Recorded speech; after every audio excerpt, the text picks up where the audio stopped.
I don't know what in the hell you do with him, Usman. I mean, I don't know anybody that's going to stop that, right?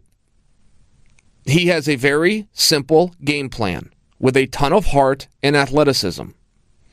And you got two guys that could deal with it, Colby Covington and Ben Askren. There's just nobody else in the weight, and of course Tyron. I'm talking about on his road to the championship. But you just got nobody in the weight class that can deal with that, and it's such a reminder.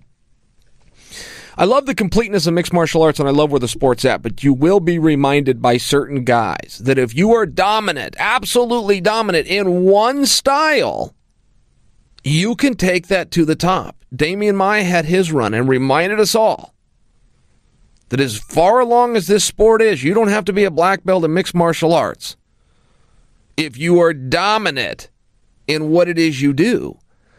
And I feel that the Covingtons, and I feel that Usman deserves credit for this too, the guys that are masters at what they do. Daniel Cormier, largely. I mean, pretty straightforward, pretty workman-style approach, but so much better at what he does than the competition's ability to stop it. And I just think that's very interesting. So the real question does, what do you do with Usman now? I mean, what do you do with him? To my understanding, we got Woodley and Covington to look forward for the title. There is nowhere else for Usman to go in terms of proving that he deserves the shot. Plenty of matches you could make with him. You can do that with all the guys.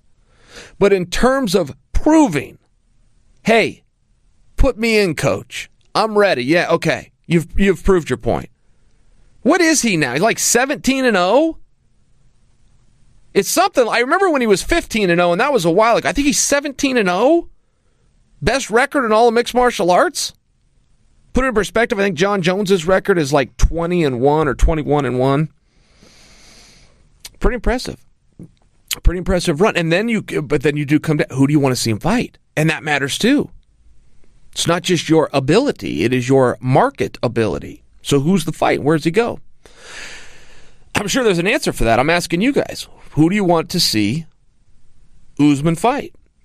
And there was even a comment made that Usman may get in front of Covington to fight Tyron. Now, that one surprised me. I don't know what's going on. I don't know if Covington pissed somebody off somewhere and we just haven't heard about it.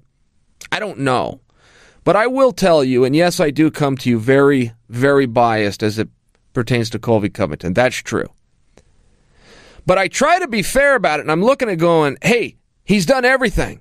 He fought everybody, and he won the strap. He won the championship, and you can put the word interim in front of it. You can put the word, you put any word in front of it you want. It ends with championship. My understanding of that is he is guaranteed a title fight as long as both parties are healthy, of which they are. So I would personally ask for some kind of clarity and explanation on that. And I am wondering why that dialogue would even come up, because that was the purpose of the interim championship to start with. On the in-between. Great, champ's back. Tyron's back. Colby's back. What am I missing here? That's the fight. Why are we having a conversation? Explain to me. Explain to me so that I can go and explain it to you guys and make some kind of sense about it. But the way it sits now, we're just jumping all over the board. I wanted to be a little clear because I like the interim championship. So many people don't. They think that it takes some validity off the belt. No way. No way. You got to get on with it. You got to provide opportunity. It does just that. You got to have something that fans understand. Everybody wins with the interim championship. But we do need some level of guidelines so we can preserve the integrity of that. And I would maintain to you, as it's presented for us right now, Colby Covington, without question, without dialogue, without having to pander and politic and do anything, based on his laurels, what he has already accomplished, to my understanding of that process, without a doubt, goes in and fights Tyron next. And I know Tyron agrees with me.